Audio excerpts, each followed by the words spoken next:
Buck Buck the Chicken, Part 2, page 20. That chicken is bored, said Mrs. Smith at dinner. Maybe she needs to pack in the dirt like other chickens. Great idea, said Mr. Smith. And he took Buck Buck with him into the garden. All evening long he hoed and raked, while Buck Buck ate the weeds. But the next day, when nobody was home, Buck Buck went gardening by herself. That was the end of the vegetables.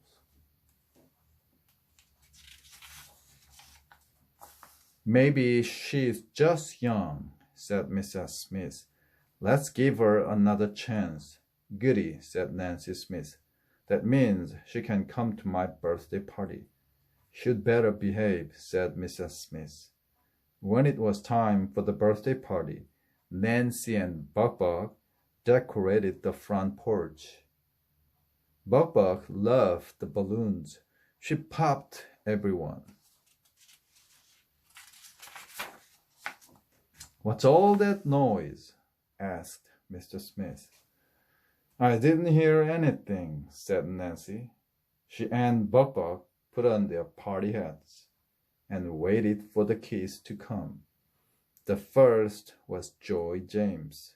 He knew Buck Buck, but his mother had never seen her. Buck Buck ran to meet them. Buck Buck, she said, flying up and down. Attack, chicken! Attack, chicken! Yelled Mrs. James. She hid behind the tree.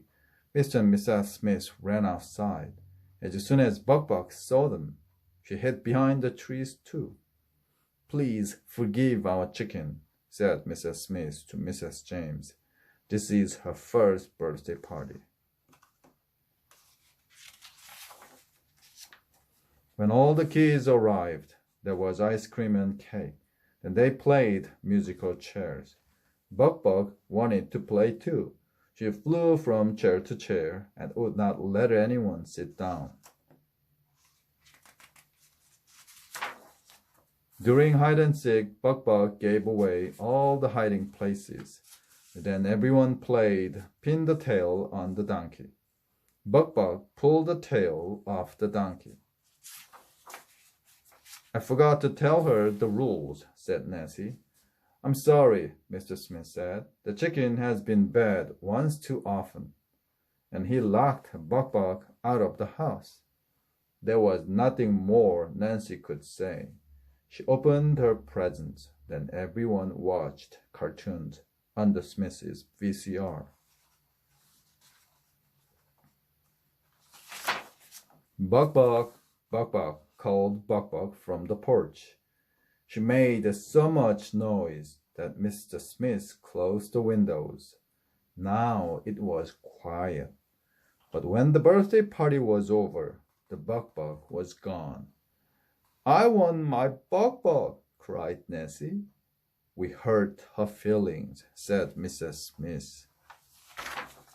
The Smiths looked all around. No one had seen Buck Buck at the supermarket, the firehouse, the laundry, or the police station.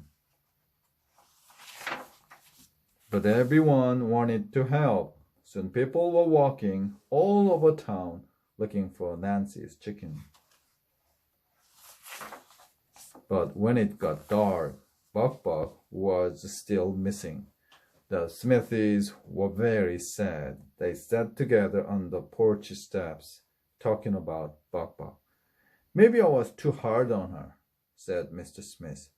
She didn't know any better, said Mrs. Smith. Buck Buck was my best friend, said Nancy. She always knew what to say to me. Buck Buck, did you hear that? Asked Mr. Smith. Buck Buck. What was it? Asked Mrs. Smith. Buck Buck. Hey, it's Buck Buck, yelled Nancy. Sure enough, Buck Buck had come home. She was sitting in a rocking chair. Her feet were tucked under her. When the Smithies patted her, she stood up and flapped her wings. Something white gleamed in the darkness. Buck had laid her first egg. "That's one smart chicken," said Mr. Smith proudly. Buck agreed, Buck. From the time on, nobody had to tell Buck to act more like a chicken. She made a nest in the rocking chair. She laid an egg in it every night. In the winter, the Smithies built Buck a house of her own. There were 2 rocking chairs inside. One was for Buck's nest.